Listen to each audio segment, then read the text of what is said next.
CCTV ప్రస్తుతం మనం గాన్గాపూర్లో ఉన్నాము. ఇక్కడ Shri Datta Sai spiritual and service trust వారి ఆధ్వర్యంలో ఇక్కడ దాదాపు ఒక 100 మంది చేత పారాయణం చేయించి దాదాపు 2000 మంది పైగా ఇక్కడ అన్నదాన కార్యక్రమం అనేది ఏర్పాటు చేస్తున్నారు. వాళ్ళ ఆధ్వర్యంలో ఈ గాన్గాపూర్ క్షేత్రంలోని సంగమం సంబంధించినటువంటి విషయాలు, మన నృసింహ సరస్వతి గారు చేసినటువంటి, సరస్వతి స్వామి చేసినటువంటి లీలలు, అలాగే అష్టతీర్థాలు, ఈ తీర్థాల్లో ఎలా, ఏ తీర్థంలో మునిగితే ఏమేమిటి సంబంధించినటువంటి వాళ్ళకి, ఆ తీర్థాలకు సంబంధించినటువంటి విశేషాలు అన్నీ కూడా మనం ప్రస్తుతం మన సీసీటీవీలో చూపించబడును. కాబట్టి అందరూ కూడా ఈ గాన్గాపూర్ క్షేత్రంలో తీసేటువంటి ప్రతి సన్నివేశం, చూపించేటువంటి ప్రతి ఇది కూడా మన సీసీటీవీ తరపున అందరూ కూడా చూడాలని కోరుకుంటున్నాము. హాయ్, హలో, నమస్తే, వెల్కమ్ టు సీసీటీవీ ప్రకాశానికి స్వాగతం. నేను మీ ఖాజా. మనం ప్రస్తుతం పూర్వము గంధర్వపురం అనేటువంటి ప్రస్తుతం గాన్గాపురంలో ఉన్నాము. ఇది దత్తక్షేత్రము. ఇక్కడ ఈ దత్తక్షేత్రానికి సంబంధించి మనం సంగమం దగ్గర ఉన్నాం ప్రస్తుతం.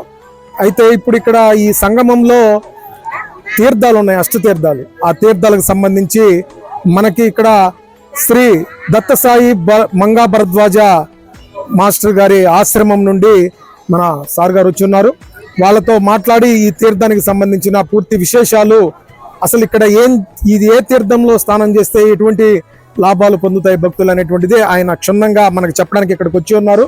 కాబట్టి ఆయన మాటల్లో అడిగి తెలుసుకుందాం. అలాగే కొంతమంది భక్తులు స్నానానికి కూడా వచ్చున్నారు, తీర్థాల్లో స్నానం చేయడానికి. కాబట్టి వాళ్ళ మాటల్లో వాళ్ళ అనుభవాలు మనం తెలుసుకుందాం. జై సాయి మాస్టర్ బాబా. మేము దత్తసాయి మంగా భరద్వాజ సేవా సంస్థాన్ గాన్గాపురం నుండి వచ్చాము. ఇక్కడ 70-80 మందితోటి సామూహిక సప్తాహ పారాయణ శ్రీ గురు చరిత్ర చేయించాము. ఈరోజే ఈ పారాయణ సంపూర్తయింది. తర్వాత ఈరోజు సాయంత్రము ఇక్కడ గాన్గాపురంలో సంగమంతో సహా అష్టతీర్థాలు శ్రీగురుడు చెప్పి ఉన్నారు. ఆ శ్రీగురుడు చెప్పిన ఈ అష్టతీర్థాల గురించి ఒకసారి మనం స్నానం చేయడానికి వచ్చాము. ఇవన్నీ గురు పూర్ణిమకు ముందు రోజున అయిపోయేలాగా ప్లాన్ చేసి దత్తసాయి మంగా భరద్వాజ సేవా సంస్థాన్ వాళ్ళు, ట్రస్ట్ వాళ్ళు మనకి ఎంతో సహకరించారు. ఇవన్నిటి గురించి ఒక్కసారి మనం ఇప్పుడు తెలుసుకుందాం. సార్, ఇప్పుడు మన ఈ తీర్థం పేరు అంటే ప్రస్తుతం మనం ఎక్కడున్నాం ఇప్పుడు? దీనిని షట్కూల తీర్థము అంటారు. ఈ తీర్థంలో స్నానం చేయటం వల్ల మనకి ఎటువంటి లాభాలు ఇక్కడ చేకూరుతాయి? శ్రీగురుడు ఏం చెప్పారంటే, ఇది సాక్షాత్తు దత్తాత్రేయుడైన శ్రీగురుడు ఇక్కడొచ్చి 23 సంవత్సరాలు ఉన్నాడు. అంతటి మహానుభావుడు నోటి నుంచి వచ్చినది వేదవాక్యే కనుక అది ఇక్కడ షట్కూల తీర్థము అని ఇక్కడ మనం ఉన్నాం అనమాట. ఈ షట్కూల తీర్థాన్నే సంగమము అని కూడా అంటారు.